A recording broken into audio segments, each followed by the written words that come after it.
All right, good evening. This is how to use law of cosines. There are several law of cosine formulas, but I'm going to put on the test the one that you need to use for this particular problem.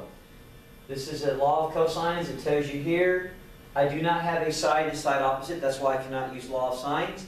All I have to find is side A.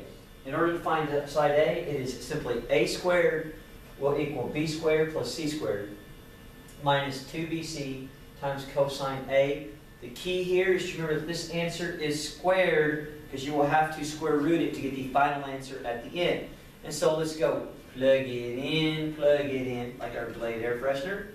If b is 10, c is 7, I have a 10 here and a 7, and the cosine of 108 degrees.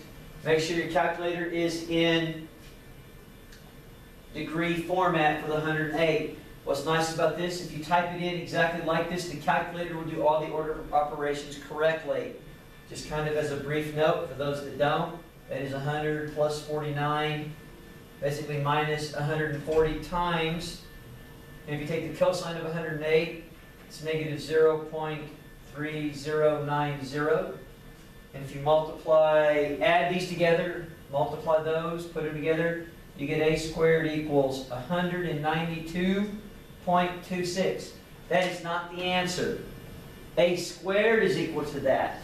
So then what do you have to do? Square root it, and that will make the answer. And then 13.9.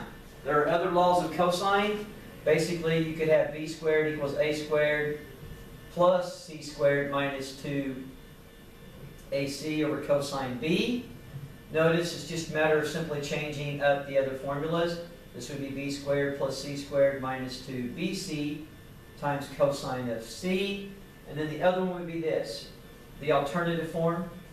Cosine A, basically it would be all these right here. Just solve them for cosine A, and the formula would be b squared plus c squared minus the a squared all over 2bc.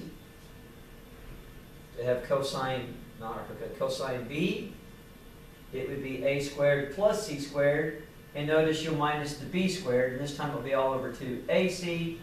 And then if you need to find cosine C, it will be a squared plus b squared minus c squared over 2ab.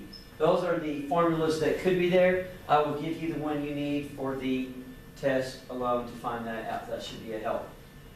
But it would simply be a matter of what? Plugging it in, plugging it in. If it is one of these, you have to use arc cosine. Remember, second cosine on your calculator once you have this. And to make sure you take all the top number divided by all the bottom. The numerator divided by the denominator.